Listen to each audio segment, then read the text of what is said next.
So, Hikari Dude here, coming at you live from my house. I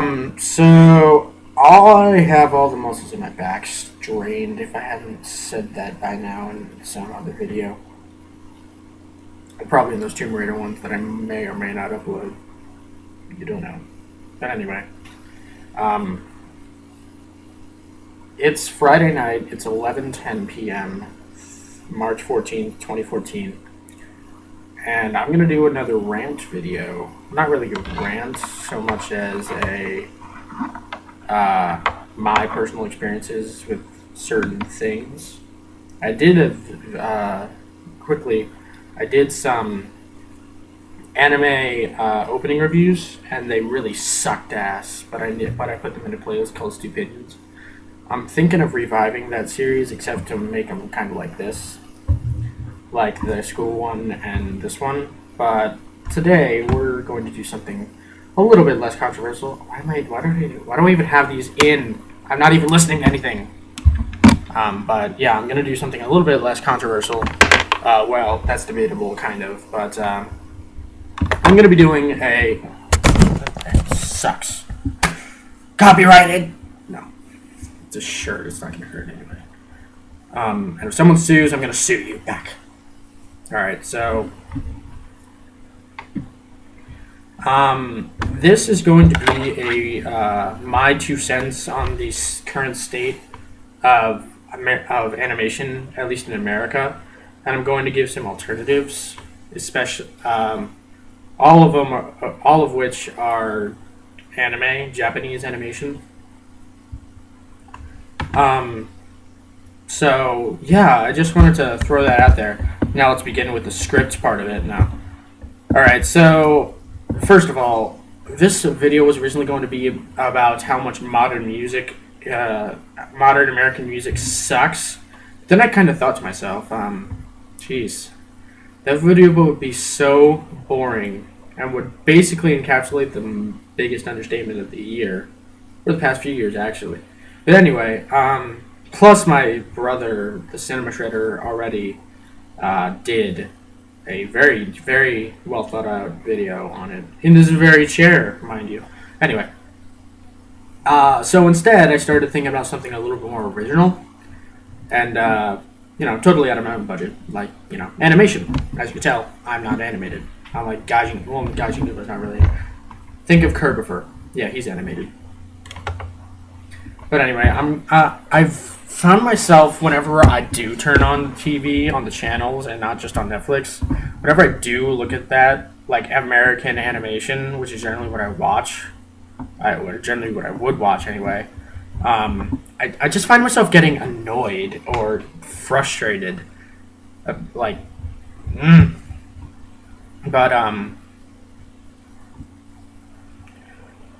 don't know. It's just like I find that American animation can be brought down to two very broad categories: adult comedies, children's programming. American animation at its finest.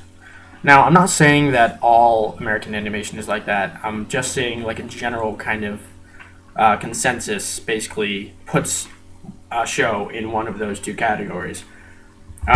There are still good family shows, like Avatar: The Last Airbender is one that was recent, and Korra, though Korra wasn't as good, in my opinion. So they were good. They were good animation, but then again, they were heavily influenced by a lot of different elements from Japanese animation. So I don't know. For me, that kind of show is kind of just a crossbreed. It doesn't really count as American or Japanese animation. It's just kind of a hybrid. Anyway. Yeah, whenever I watch American animation like Family Guy, or, as embarrassing as it sounds, VeggieTales. I'm sorry, VeggieTales became much, much more erotic as I grew up. Anyway, I started thinking about all of the great shows that either I own or have watched. Actually, one of which that I'm going to list here I have not watched, but I've heard from so many people that it's like the best show ever. then again, what about the big three? Anyway, some of the shows that I kind of look out for are shows like Full Metal Alchemist and Attack on Titan. For example, Attack on Titan, especially, even I'll get into that later. But the third show is actually something that a lot of people love and will praise it beyond belief, but for mostly good reasons instead of just kind of the childish arguments that the big three fan base kind of starts. But anyway, the third show is Clanad, and apparently it was great, as was the other two shows that I just listed. They all had mature and very, if you think about it, very thought-provoking messages and morals and like ideas, really. They were also pretty mature, mostly except for the comedy in Full Metal Alchemist. But I digress. Anyway, that was basically the intro. Yeah, 6 minutes for an intro. Call me, slap me silly and call me Matthew Patrick, because we're gonna go all epic intro on yo ass. Anyway, I say too much. Anyway, I say anyway too much too. But in any case, I'm going to bring up several points where American animation, in my opinion, generally fails, and where Japanese animation is actually pretty successful on a pretty regular basis if you look out for the right shows. But one of the biggest things that I like over one of the biggest things that I like, why I like Japanese animation better than American animation, is a subjective one. It's the style. I don't know why, but Japanese animation always kind of looks better to me. Like, it looks cleaner. It looks like it was more thought out. Like, to me, when I think of American animation, I think of like sketchy scribbles with color put on them, like with King of the Hill or Beavis and Butthead, and also the overly bright and seizure-inducing colors of like something like VeggieTales.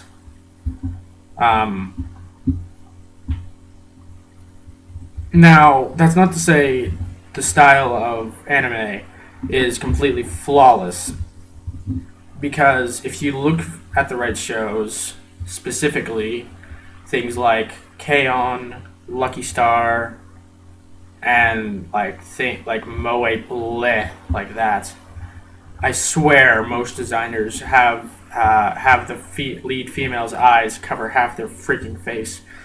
But I digress. However, for the most part, especially compared to the classics of American animation, like X-Men and Batman the Animated Series, I think, well, not really compared, but, well, I guess compared, but when you put both side by side, you could clearly tell that the Japanese animation is better, even from that time. Like, it just looked a little bit like more clean. Well, Batman Animated Series, though, it had really spot-on animation for the time, so I'll take that off. But X-Men, I mean, come on. Did you see Wolverine's walking animation? And, like, when he was about to punch Cyclops, he was like...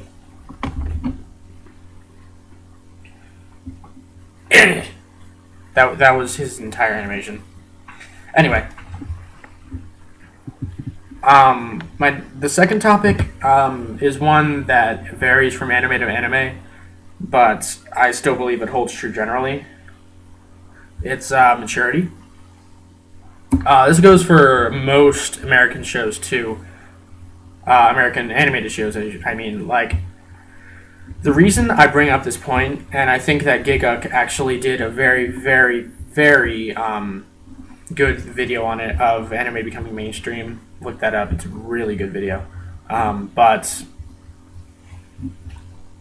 when I think of mature shows, other than like really good anime, I think of things that I've heard but I haven't watched because I don't have any interest in them, like Walking Dead, Game of Thrones, Dexter, Vikings, like Hawaii Five-O, like those are all live action people with like real actors, not voice actors, and they they generally stretch out for like 10 plus seasons. Now I'm not talking about I believe Walking Dead is like on fifth or sixth maybe. The screen just like blinked or something. Or Game of Thrones, which is like going into its third, I believe, third or fourth. But like Dexter is going into its eighth.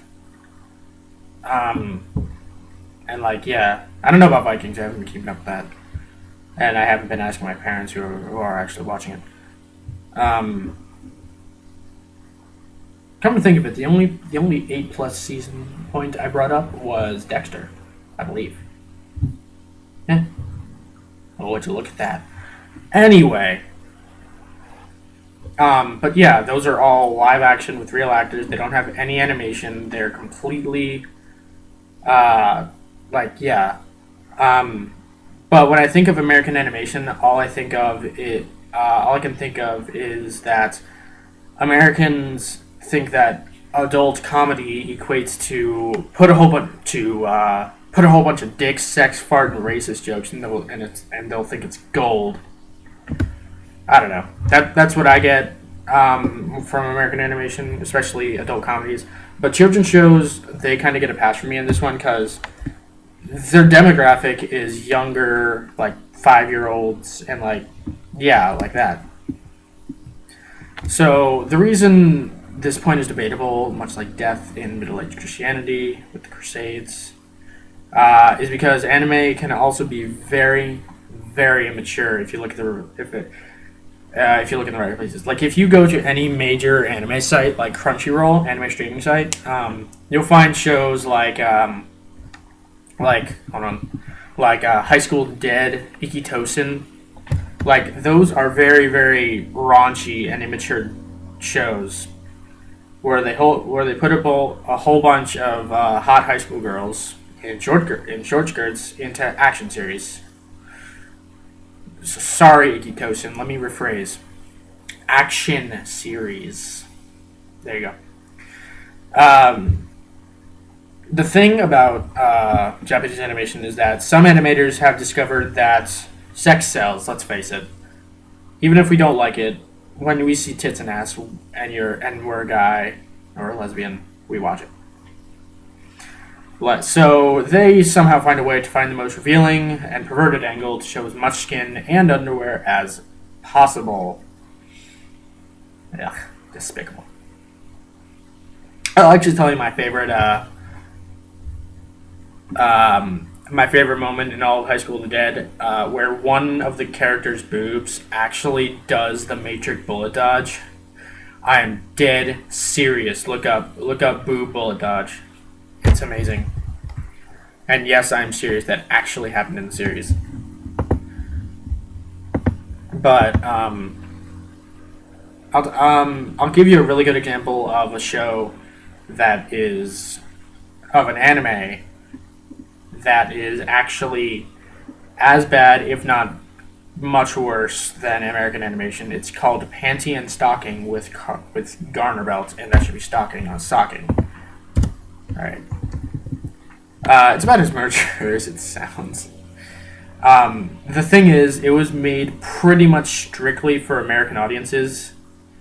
Like it was made for Americans by Japanese people. That show is basically the Japanese looking into us. So yeah. So that was my second point, and my third point is pretty much going to be the themes, not the openings to the shows. I'm talking about like morals and messages. Um, Once again, this kind of goes into the more maturity factor, but then again, I've really seen a not very mature show like Fairy Tale. That's Tail, like the Tail, not Tale. Fairy Tail give really, really good messages, even if it's not completely mature at points. Like about the importance of having a family, having someone to lean on when you need it, even if they aren't related by blood or anything. That blood really is just an excuse for a title. That's all. That's all it equates to if they're gone. I mean, like, you know. Did it just sound like I was about to cry? Because I wasn't. I just kind of ran out of air. Anyway. But to me, the messages in American animation, specifically some of the earlier Family Guy episodes and the VeggieTales stuff, are mostly stock and cliche morals that a middle schooler like I am should know if they have watched any after-school specials. Again, the VeggieTales thing. But then again, the VeggieTales like type shows are meant to have lessons that are being taught for the first time ish. So I guess I can give them a pass for that. However, like when I think of Japanese animation, the good Japanese animation like Full Metal Alchemist Brotherhood, um, like Attack on Titan, about and stuff like that. They have really rich, thought provoking, and very, very overarching themes that have to do with a lot of life in general and a lot of good philosophies and all that. So I'll give you a good example. Okay, so there's this anime called Fate Zero. I'll put a link in the description to a Wikipedia page on it, or about the Fate series in general. But it's probably the most mature show that I've ever watched, ever. And I've only watched up to episode like 10, which is Discussing the Holy Grail. Or maybe that's episode 5, I can't remember. I haven't watched it in so long. But, and by mature, I don't mean no, it doesn't have sex and nudity up the ass. That's ironic. I meant in both the characters' personalities and ethics, and also the show's actual execution and just the sheer vast scale of it all. It's just very, very. It just comes off very, very mature, and it just kind of like, you know, it's mature. But anyway, the whole point of the show is for mythical or historical heroes to come back to the world of the living for a chance to either right their wrongs or just give them a second chance at life if they had failed in life previously. There's 7 in the show, and there are 3 kings among them. There's King Arthur, who is for some reason a girl. There's King Alexander the Great, or Iskandar, Alexander the Conqueror. And also Gilgamesh, who is probably the king from one of the oldest tales ever written, and it's actually one of the best. If you ever read it, it's actually pretty good. I might have changed my opinion of them now, though. Whatever. Okay. So what happens in discussing the Holy Grail is that they basically all get down and drink wine. Now, they don't get drunk off their ass or anything. They just kind of talk about what it means to be a king, and like that's kind of the whole thing with those 3. Like, they have their own character arc throughout the story. And I have read this on Fatepedia, whatever it is. Fatestapedia. Never mind. But anyway, they have like this talk about what it really means to be a king. And King Arthur, who was probably my favorite character in Fate Stay Night, I got to see how she changed into that person in this show, because this show is actually a prequel to Fate Stay Night. You would know this if you went to the Wikipedia page. But anyway, I got to see how these 2 other kings molded her into like the person that she was in the second series, and also I thought I heard the stop button for a minute, but anyway, like okay, so here's basically what happens. I'm not going to spoil anything. they basically deem her as unworthy to be called a king, because King Arthur claimed that the true way to be a king is to be a servant to the people, to give up all like signs of a normal life to pledge herself to her people, and they deem that as a horrible way to rule, and they refuse to uh, regard her as a king, as a true king from that point on. So throughout the series, from what I've been told and what I've read, she kind of changes her ways to become a bit more kingly, I guess. But they claim that to be a king, you should not put yourself below the people. You should put them far above, and that you, in the words of Iskandar, who is obviously the best of the three, he shares the name with yours truly. After all, oh crap! I just said my name. Anyway, that I guess it doesn't matter. I didn't say my last name. I'll just say my last name is the Great. Okay. Anyway, um, so in the words of the Conqueror, a king must. Oh God, what's the quote? Okay, I'll keep talking while I look up the quote. Um, Never mind.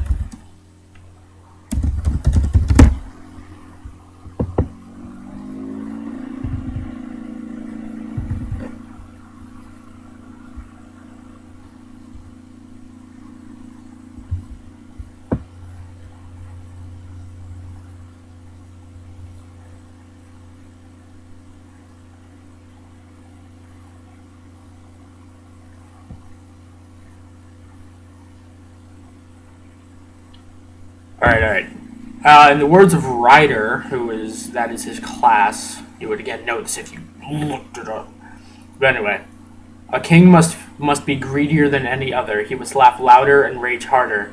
He must exemplify the extreme of all things, good and evil. That is why his retainers envy and adore him, and why the flames of aspiration to be as the king is can burn within his people. Um, that is just really, really powerful to me. In that he claims that the good way to be his king is to be a cocky bastard, but it comes off as really, really noble and like he. If you think about it, he was a noble general in real life. If he could make it that far, he was known as the conqueror. If he made it that far, he had to have been able to inspire morale within his troops in some way or another. And if that was his way, that was his way. He just and the other two agree that that is the true way to rule. That is the true way to rule. You have to be above the normal man. You have to be upmost of a god to the normal man. And I just think that's like mind blowing. Like if you really think about it, it's really cool actually. And the show doesn't necessarily say like the characters actually make their own decisions, but the show itself doesn't actually say whether that is the right way to rule or not. That is up for debate. And if you go to like the Right Online forum, people are debating this right now, and it's just really cool how people care that much and that about this topic. That goes to show what a good topic and a good message and a good moral and good debate that it causes. So, um, so those are a few things. Yeah, rough transition there. Those are a few things that Japanese animation, I believe, does better than American animation. Now, again, sorry about that. Again, keep in mind, it's not like I'm berating like all of American animation. There's good stuff out there, and I know it to be good stuff. Like again, Avatar: The Last Airbender, it was a great show. I will never deny that. But again, it was very heavily influenced by Japanese and Middle East and East Asia, Middle East to East Asian cultures. and their philosophies on how this stuff works. So yeah, again, that's kind of a hybrid, but it did come from an American studio, so I guess it counts. Another good example of American animation, even if it is in 3 dimensions and not actually on TV, but it's free and it's called RWBY. It's actually spelled in all caps RWBY. It's on Rooster Teeth, and it was created by Monty Oum, the creator of Dead Fantasy, which is RWBY is actually very anime influenced as well in terms of the style of the character models. And it's really not that bad at either. And someone's coming downstairs, and it's so not. Anyway, plus the guy didn't really have that much of a budget to speak of. What? No. No. No. All right, that's fine. Yeah. Yes. Yes. Good night. Sorry about that. Anyway, how was it going? Oh yeah, RWBY, it really is not a bad show. Granted, it doesn't have like great philosophy or great morals. It's basically just a coming of age story with a kind of an anticlimax in the beginning, at the end of Volume 1. But it's a coming of age story of a girl that needs to prove herself as a leader of a very important team. Of people who are much older than her, or not much older than her, like 2 years. But she has to prove herself to them, and they have to prove themselves to her. So, yeah, I think that's pretty good. Plus, the action and the soundtrack to that show is absolutely phenomenal. So, if you get a chance, go ahead and check it out. You'll be amazed for a small production studio. But anyway, that was just a brief overview of my opinions on the general state of American animation. At least at this time, I actually hope that the animators actually move on to other good, better stuff, and not just spit out the next Family Guy clone. But anyway, if you're interested, check out some of the shows that I've listed. Once again, like Fullmetal Alchemist, Clannad, and Attack on Titan. I mean, check them out on Wikipedia. They're great shows, and they have great messages and morals, again, and animation. Especially on Attack on Titan. But I'll leave in the description about that Crunchyroll site so you can stream anime for free. But one warning, if you don't like reading subtitles, you're not going to take well to subbed anime, which is what Crunchyroll streams. But in my opinion, reading subtitles is fine for the types of shows that I watch, like action shows, where the main entertainment factor isn't really in the dialogue as much as it is in the animation and the fight scenes and stuff like that. But anyway, yeah, I do recommend anime. If you want to still watch Family Guy and King of the Hill and stuff like that, go right ahead. But if you are ever going to get into anime, avoid anything that has to do with a show called School Days and a show called Ikitosen. I'll see you guys on the next rant. Bye-bye. Wow, 30 minutes almost. That's amazing.